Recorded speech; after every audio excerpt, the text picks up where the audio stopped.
عزیزانو د نن سا 2017 کې سروې وسو.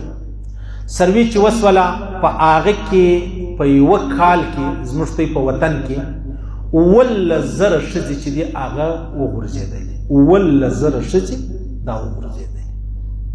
په هغه کې 4,000 خالي شادي شوده وې شادي شوده دا ولاړې د بل چا سره وغورځېدلې. اوس د دې بنیادي وجه څه شته عزیزانو؟ په دې خبره زموږ سر خلاصېږي که نه خلاصېږي؟ زموږ په دې خبرو سر خلاصېږي که به نه خلاصېږي؟ یوه خبره دا ده، حضرت معاویه رضی الله تعالی عنه چې کله مطلب حاکم سلو امیر سلو نو دی راولاړ سو اول وار پابندي نکاح شغار بولی. شغار دا معنا زبزما لور و تا ته درکما ته به ستا لور و ما ته راکړي. په موږ پښتنو کې دا څونه ډېر سته، غریب به یې ریړۍ به چلوي، د خدای بېچاره به یې. یو ورځ مې یو ځای ناست و، ملا مې ولید، لاسونه یې سره کړي په نکروزو، پښې یې په نکروزو. بیا پوښتنه وکړه نو ملګرو راته ویل د اوس بل واده کړی دی. څنګه واده وکړئ؟ نو خو مشر سړی معلومېږي. ول د خپله لور و هغه ته ورکړله، هغه سړی و ده ته لور ورکړه. دې ته شغار وایي. حضرت معاویه پر دې پابندي ولګوله، ظالمه تا چې خپله لور و ده ته ورکړه او د هغه لور تا وغوښتله، تو خدای ته ووایه دا ستا د لور پر ځای نه. یو سړی 40 کالو سړی دی، د 14 کالو یا 15 کالو بچی د غوښتي، تو خدای ستا ضمیر دا ستا سره چې کوم شیطان ملګری، تو خدای د شیطان هم دغه مشوره درکوي چې ته دا وکړه. زموږ په معاشره کې دا خبرې ډېرې سته او دا چی شته؟ دا که څه نکاح صحیح سوله خو لیکن نتیجه یې غلطه ده، نتیجه یې غلطه ده. بیا پسې ګوره بیا به چیش کېږي، بیا به یا خپل ځان را زړوې یا پر لور باندې ټک چې دی هغه کوې. ولې کوې؟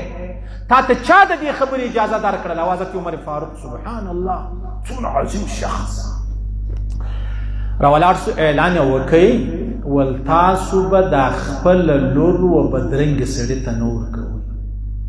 که ښځه په رنګ څه ښه وه بدرنګې سړي ته بیا نه ورکوئ. یو خو ښځه وایي چې و پروا نه لري زه کوم، ته به دا نه ورکوې و دا بدرنګې ته. ولې وای وجه دا ده لکه دغه ځوان خواهش لري د ښه رنګ، دا زنانه دا بچی دا خورم دغونه خواهش لري د ښه رنګ چې دا زه وکړم.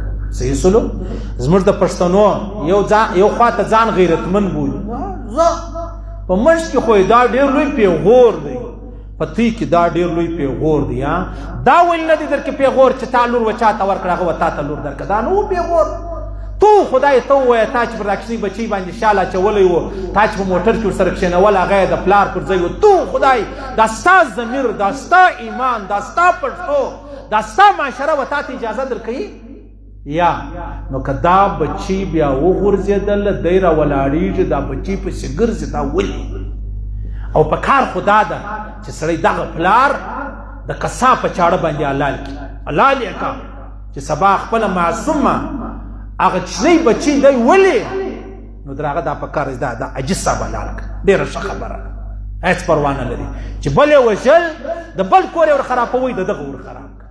دا زموږ په معاشره کې ډېره ده. ما چې ډېر فکر ورباندې کړی دی چې دا ولې شادي شوده ښځه وغورځېد، دا ولې یوه نجلۍ چې د هغه د کوره وغورځېد. زه زما توبه ده، زه ازمایش والله والله کوم ازمایش د الله سره نه غواړم، د الله سره بیریږم. زه نعوذ بالله خدا نه خواسته چې زما یو کور ټارګټ دی، زما یو ملګری زما نه زه لوڼې لرم، زه خویندې لرم، زه ورېندارګانې لرم، زه ستا د معاشرې سړی یم. خو په ما کې کومه خبره چې زموږ په معاشره کې په ټولې کې شته، دا نه چې زه پاک یم پاکه پیروزه یم و تا ته نه نعوذ بالله نعوذ بالله. دغه شادي شده زنانه ولې غورځي؟